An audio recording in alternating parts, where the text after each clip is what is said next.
शरद पवार आणि पार्थ पवार यांच्यात 3 तास बैठक. काल सिल्वर ओक निवासानी झाली बैठक. भेटीचं कारण अद्याप अस्पष्ट. सूत्रांची माहिती.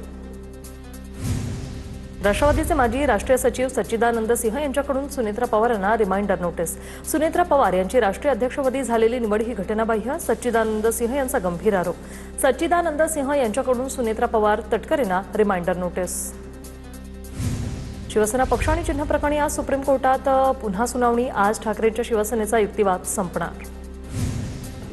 लोकशाहीत बहुमताला महत्त्व. ठाकरेंच्या शिवसेनेचे वकील कपिल सिब्बल वारंवार तेच मुद्दे मांडतात. शिवसेना सुनावणीवर उपमुख्यमंत्री एकनाथ शिंदेंचं वक्तव्य. धनुष्यबाण चिन्ह गोठवा. ठाकरे सेनेच्या मागणीनंतर शिंदे सेना उत्तर देणार. ठाकरे चिन्ह नाही तर बाळासाहेबांचे विचार गोठवायला निघालेत.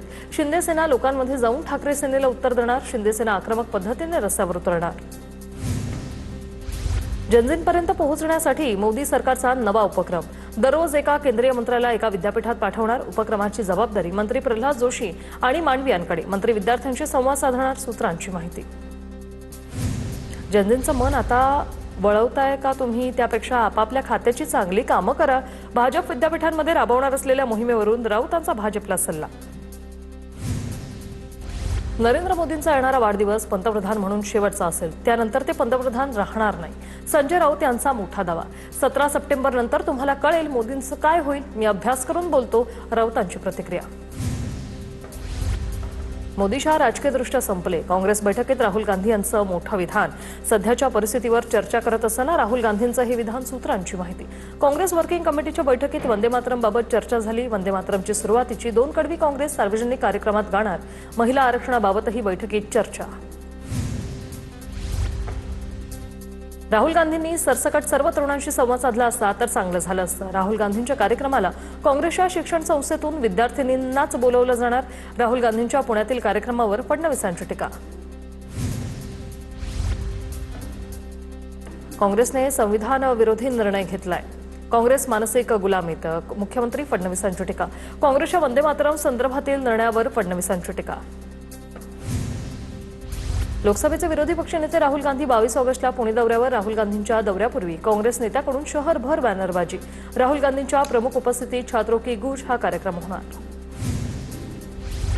कालपासून कोट घालायला सुरुवात केली. मंत्री भरत गोगावले यांचा विरोधकांना टोला. विरोधक त्यांचं काम करत होते, आम्ही आमचं काम करत होतो. विरोधकांच्या टीकेनंतर मंत्री गोगावलेंची प्रतिक्रिया. मी कोट घातल्यामुळे विरोधकांचं स्वप्न पूर्ण झालं असेल. गोगावले यांची प्रतिक्रिया. राज्यात 92 लाख लाडक्या बहिणी ठरल्या अपात्र. ई-केवायसी प्रक्रियेमुळे लाखो गरजू महिला योजनेतून बाहेर.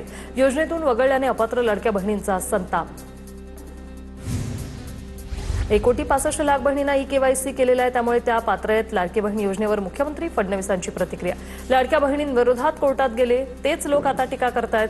फडणवीसांची विरोधकांवर टीका. सांगलीत आमदार गोपीचंद पडळकर यांच्या विरोधात महायुतीतीलच नेते आक्रमक. पडळकर यांनी आमदारकीचा राजीनामा द्यावा. अजित पवार, राष्ट्रवादीचे नेते तमनगौडा, रवी पाटील मुख्यमंत्री, दोन्ही उपमुख्यमंत्र्यांना तसं पत्र पाठवणार. धाराशिवच्या कळंब नगर परिषदेत भाजपचा महाविकास आघाडीला धक्का. ठाकरेंचा 9, काँग्रेसचा 1 नगरसेवक आज भाजपात प्रवेश करणार. सोलापुरात भाजप प्रदेशाध्यक्ष रवींद्र चव्हाण यांच्या उपस्थितीत पक्षप्रवेश. नगरसेवकांच्या पक्षप्रवेशामुळे कळंब नगर परिषदेतील सत्तेची समीकरणं बदलणार. मनसे नेते अमित ठाकरे कल्याण डोंबिवली दौऱ्यावर. अमित ठाकरे सदस्य नोंदणी आणि कॉलेज युनिटचं उद्घाटन करणार. अमित ठाकरे यांच्या स्वागतासाठी कल्याण डोंबिवलीत बॅनरबाजी. कल्याण शहराध्यक्षांचा बॅनरवरून जिल्हाध्यक्षांचा फोटो झाला गायब. मुलींवर हात टाकला तर आम्ही मारणार. अमित ठाकरे यांचा अभाविपला इशारा. विद्यार्थ्यांचे प्रश्न सोडवा, नादाला लागाल तर मारणार. सत्तेत असणाऱ्या भाजपच्या संघटनेनं आतापर्यंत का काम केलं नाही? अमित ठाकरे यांचा सवाल. उच्च शिक्षण घेणाऱ्या विद्यार्थिनींना महिन्याला पॉकेट मनी मिळणार. कमवा आणि शिका धर्तीवर महिन्याला 2,000 रुपये देण्याबाबत विचार सुरू. उच्च तंत्र शिक्षण मंत्री चंद्रकांत पाटलांचा विद्यार्थ्यांसोबत संवाद. मुंबई महापालिकेत महायुती सरकारचा मोठा निर्णय. महानगरपालिकेकडून जनजी तरुणांसाठी फेलोशिप प्रोग्राम सुरू. अमित साटम यांची प्रतिक्रिया. तर मुख्यमंत्री फेलोशिपच्या धर्तीवर. बीएमसीमध्ये तरुणांसाठी फेलोशिप. अमित साटम यांचं वक्तव्य. हिंगोलीच्या कडोळी जिल्हा परिषद शाळेत शिक्षण विभागाच्या पथकाची पाहणी. अभिजित दिपकेंनी भेट दिल्यानंतर शिक्षण विभागाच्या पथकाची भेट. जिल्हा परिषद शाळेला सुविधा पुरवण्याच्या सूचना. लातूरच्या औसामधील उजनी गावाच्या जिल्हा परिषद शाळेला अभिजित दिपकेंची भेट. शाळेच्या सेवा सुविधांची माहिती घेतली. बार काउन्सिल ऑफ इंडियाचे अध्यक्ष मनन मिश्रा यांच्या विरोधात लीगल कॉकरोच आक्रमक. आज सकाळी 10 वाजता मनन मिश्रा यांच्या विरोधात आंदोलन करणार.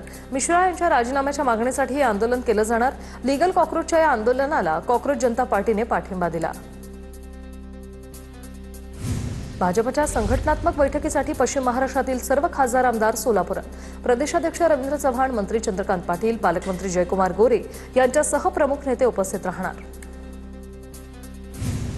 तरुणांना जनरेशन गटार बोलणं चुकीचं. जनरेशन गटारच्या विधानावरून बाबा रामदेव यांची खासदार कंगना रनौतवर टीका. तर चारित्र्याचे धडे मला देऊ नका, तुमच्यापेक्षा माझं चारित्र्य खूप चांगलं आहे. कंगना रनौतचा बाबा रामदेव यांना टोला. खासदारकीसाठी राणेंचं नाव सुचवलं त्यामुळे धमक्या आल्या. राणेंचं नाव सुचवल्यास तुम्ही पुढे मंत्री नसणार अशी धमकी आली. मला धमक्या दिल्या गेल्या. आता ते मेसेज डिलीट झाले. दीपक केसरकर यांचा दावा. आर्थिक डबघाईमुळे बंद झालेल्या महेश ट्युटोरियलच्या संचालकांना शिक्षण विभागाच्या तांत्रिक सल्लागार समितीत स्थान द्या. महापौर ऋतू तावडे यांचा शिक्षण समिती अध्यक्ष राजश्री शिरवडकर यांना पत्र. डॉक्टर श्रेणिक कोटेज यांना समितीत स्थान देण्याची महापौरांची मागणी. अमोल बालवडकरांनी उपस्थित केलेला निधीचा मुद्दा सुनेत्रा पवारांकडे. नगरसेवक अमोल बालवडकर सुनेत्रा पवारांची भेट घेणार. सुनेत्रा पवारांकडे भाजप नेत्यांची तक्रार करणार. राजकीय वैमनस्यातून निधी शून्य केल्याचा आरोप. नागपुरात मुख्यमंत्री देवेंद्र फडणवीसांकडून एकलमातेचं कन्यादान. कोरोना काळात पती गमावलेल्या एकलमातेचं कन्यादान केलं. माजी आमदार संदीप जोशी यावेळी उपस्थित होते. पनवेल JNPA परिसरातील अवजड वाहनांचा बंदोबस्त करा. 8 दिवसात अवजड वाहनांचा प्रश्न मार्गी लावला नाही तर मनसे बंदोबस्त करेल. संदीप देशपांडे यांचा परिवहन अधिकाऱ्यांना इशारा. कल्याण डोंबिवलीतील 2 वादग्रस्त इमारतींमुळे KDMC प्रशासन पुन्हा चर्चेत. डोंबिवलीच्या ठाकुर्लीत 14 मजल्यांची मंजुरी असताना 21 मजल्यांची इमारत उभारल्याचा आरोप. विरोधी नगरसेवक आक्रमक. सभागृहात अधिकाऱ्याला धारेवर धरणार. निलंबनाची मागणी. बीडमध्ये राष्ट्रवादीतील नाट्यमय राजकारण पुन्हा एकदा चव्हाट्यावर. बीड नगर परिषदेत नगराध्यक्ष, उपनगराध्यक्ष आणि नगरसेवकांमध्ये खडाजंगी. त्यामुळे आमदार विजयसिंह पंडित यांची डोकेदुखी वाढली. ठाणे रेल्वे स्थानकात RTOचे भरारी पथक दाखल. ठाण्यात RTOकडून 6 ठिकाणी भरारी पथकं. ही पथकं रिक्षा चालकांना मराठी येते की नाही याची तपासणी करणार. मराठी न आल्यास रिक्षा चालकांवर कारवाई होणार. ठाणे रेल्वे स्टेशन, खोपट, माजीवाडा, वागळे, कळवा आणि मुंब्रा या ठिकाणी भरारी पथकं तैनात. सहकारी सोसायट्यांच्या स्वयंपुनर्विकासाचा मार्ग मोकळा. राज्यातील 70,000 सोसायट्यांचा प्रलंबित प्रश्न आता सुटणार आहे. महसूल मंत्री चंद्रशेखर बावनकुळे यांचे मंत्रालयातील बैठकीत आदेश. प्रॉपर्टी कार्डवर थेट सोसायटीचं नाव असणार. मुंबईत महापौर बंगल्याबाहेरील बॅरिकेड्स हटवले. वारंवार वादात सापडल्याने महापौरांकडून आता सावध भूमिका. महापौर निवासस्थानाबाहेरील बॅरिकेड्समुळे रस्ता ब्लॉक झाला होता. बॅरिकेड्स लावून रस्ता अडवू नये, मोकळा करावा. ठाकरे सेनेची मागणी. राज्यातील निवासी आश्रमशाळांमध्ये सौर ऊर्जेचा वापर वाढावा. मंत्री अतुल सावेंच्या सूचना. ओबीसी विभागाअंतर्गत येणाऱ्या 485 निवासी आश्रमशाळांचा मंत्री अतुल सावेंकडून आढावा. विद्यार्थ्यांना अधिक सक्षम आणि शाश्वत अशा सुविधा उपलब्ध होणार. अतुल सावेंची ग्वाही. श्रीमद भागवत वाचल्यास अपघाती मृत्यू होत नाही. इस्कॉन खारघरचे अध्यक्ष डॉक्टर सूरदासजी यांचा अजब दावा. अजित पवारांनाही मी हा ग्रंथ दिला होता पण त्यांनी वाचला नसेल. इस्कॉन खारघरचे अध्यक्ष डॉक्टर सूरदासजी यांचा अजब दावा. अजित पवारांसोबत जे काही घडलं ती अत्यंत दुर्दैवी घटना. डॉक्टर सूरदासजी यांची प्रतिक्रिया. चंद्रपूर जिल्ह्यातील 6ही मतदारसंघातील 2,70,000 मतदारांची पुन्हा पडताळणी. 51,918 मृत मतदारांची नावं वगळणार तर 1,62,899 मतदार कायमस्वरूपी स्थलांतरित. मुंबईत जखमी गोविंदांसाठी राखीव बेड्स आणि वॉर्डची व्यवस्था करा. महापौर ऋतू तावडे यांचा अतिरिक्त महापालिका आयुक्तांना आदेश. पालिकेच्या रुग्णालयात विशेष व्यवस्था करणार. भाजप युवा मोर्चा मुंबई अध्यक्ष दीपक सिंह यांची मागणी मान्य. नवी दिल्लीतील पाकिस्तानी उच्चायुक्तालयाबाहेरील अनधिकृत बांधकामं हटवली. रांगेच्या व्यवस्थेसाठी लावलेले बॅरिकेड्स हटवले. विजा विभागाजवळील रोडवर असलेल्या कामावर प्रशासनाची कारवाई. जेसीबीच्या मदतीने अनधिकृत बांधकाम बॅरिकेड्स हटवले. गोंदियातील नवेगाव बांधव धाबेपवनी रस्त्याच्या दुरावस्थेविरोधात नागरिकांचं रास्तारोको आंदोलन. रस्त्याचं काम रखडल्याने नागरिक त्रस्त. बांधकाम कंपनीतील अधिकाऱ्यांच्या मध्यस्थीनंतर हे आंदोलन मागे. बीडच्या परळीमध्ये पाऊस नसल्याने खरीपाची पिकं सुकू लागली. 3 ते 4 दिवसात पाऊस नाही आला तर संपूर्ण पीक उद्ध्वस्त होण्याची भीती. गेल्या वर्षीचा पीक विमा अजूनही आम्हाला मिळालेला नाही. शेतकऱ्यांनी व्यक्त केली खंत. श्रावण महिन्यात देखील कोकणवासियांना श्रावण सरींची प्रतीक्षा. रत्नागिरी जिल्ह्यात गेल्या आठवड्याभरापासून सरासरी 15 मीटरहून अधिक पाऊस नाही. जून पासून आतापर्यंत रत्नागिरी जिल्ह्यात 68% पावसाची सरासरी नोंदवण्यात आलेली आहे. जळगाव जिल्ह्यात 33 दिवसात 429 मिलीमीटर पाऊस, तर 59% दिवस गेले कोरडेच. आगामी काळात पावसाची शक्यता कमी असल्याने शेतकऱ्यांची चिंता वाढण्याची शक्यता. नागपूर जिल्ह्यात गेल्या 2 आठवड्यापासून पावसाने दडी मारल्यामुळे शेती पिकांना फटका. जिल्ह्यात 31% पावसाची तूट निर्माण. सोयाबीन, कापूस, तूर, धान पिकांवर मोठ्या प्रमाणात परिणाम. शेतकऱ्यांना आता चांगल्या पावसाची प्रतीक्षा. वाशिम कृषी उत्पन्न बाजार समितीत ओटे मोकळे करण्याची मोहीम सुरू. शेतकऱ्यांना आपल्या शेतमाल ओट्यांवर सुरक्षित ठेवता येणार आहे. राज्य सरकारच्या 3 महिन्यांच्या तडीपार आदेशाला उच्च न्यायालयाची अंतरिम स्थगिती. राजकीय वैमनस्यातून गुन्हा दाखल केल्याचं न्यायालयाचं निरीक्षण.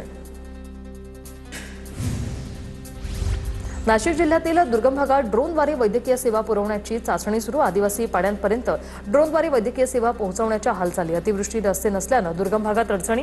ड्रोन संचालनासाठी IIT मुंबईकडून प्रशिक्षणाला आता सुरुवात. बुलढाण्याच्या अंडेरा फाट्यावर आता अवैध रेती तपासणीसाठी वाहनं थांबवल्यानं माफियांची गुंडगिरी. वाहनं थांबवल्यानं तहसीलदारांच्या वाहनाला टिप्परनं धडक दिली. रेतीचं वाहन पळवून नेत तहसीलदारांना उडवून टाकण्याची धमकीही दिली.